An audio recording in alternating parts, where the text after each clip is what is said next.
It's a good day and have a safe life sa inyong lahat mga kabayan, mga katusok.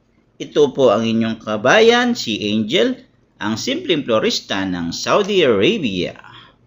Ngayon ang tanggap ko ay all red roses 200 SR. Siyempre, binukan na natin ang ating roses para magmukha siyang malaki. At pagka tinusok ay maganda ng tingnan. Yan. Siyempre, inuna natin sa gitna hanggang sa paikot.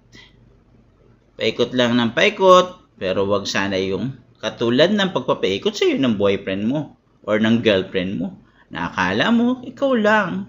Yung pala, may ibon na. Wag sanang ganun. Ay, napahugot pa tuloy. Di tulad dito sa Saudi, loyal. Diba? Tingnan mo naman sila. Always sila nagregalo ng mga bulaklak. Basta merong okasyon or merong pupuntahan, kaibigan man o kamag-anak or loved one, ay nagbibigay sila. Yan, tapos na po natin itusok ang ating all red roses. Napaikot na po natin yan. Hindi katulad ng pinaikot ka ng kasintahan or karelasyon mo. Pinaikot-ikot ka, tapos bigla ka namang iiwan sa ere. Ay nako, buhay nga naman.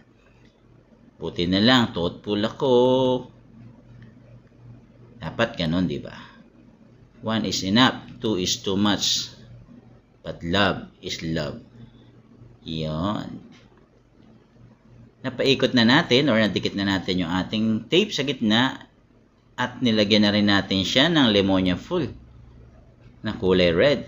And then dinikit na natin yung ating tinupi-tupi na pa-triangle shape na wrapping paper at in-stapler natin hanggang sa magkapit-kapit sila, kapit-bisig. Parang yung pagkapit ng kapitbahay mo sa'yo na parang tuko. Pag may kailangan, ay kumakapit. Pag wala na, ikaiiwan. Ano ba yan? Ang daming chismis, ang daming hugot. Ano ka, Angel? Maglubay ka naman. Uy, dito ka na, mag-focus ka na lang. Mag-focus. Focus. Yan. Focus na lang tayo. Doon tayo sa ginagawa na nito. Mag-focus. Huwag kang mga chismoso, chismosa. Bawal yun. Masama yun. Kasalanan yun.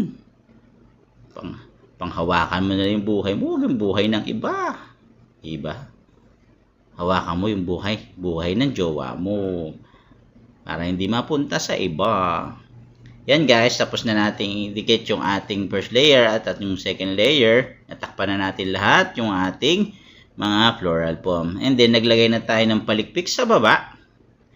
Nagcut lang tayo ng ating wrapping paper sa 1/4 size at tinupi natin ng dalawa. And then idinikit natin paikot sa ating floral foam or sa ating ginawang stand bouquet. Yan.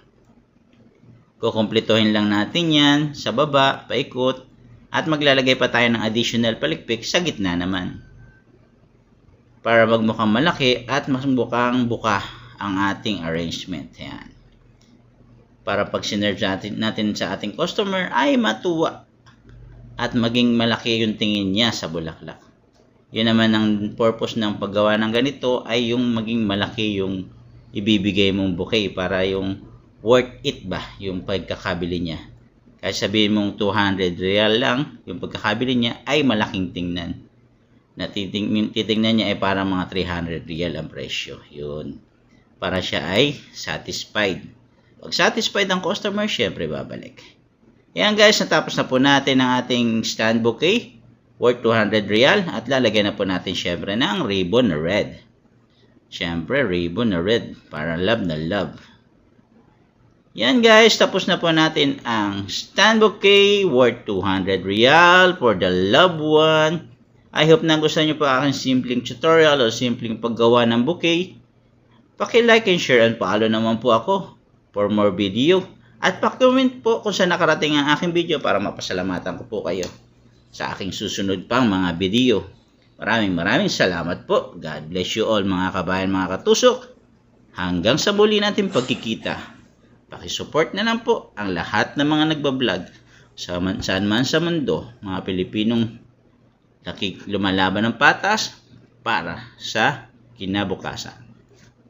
Bye-bye!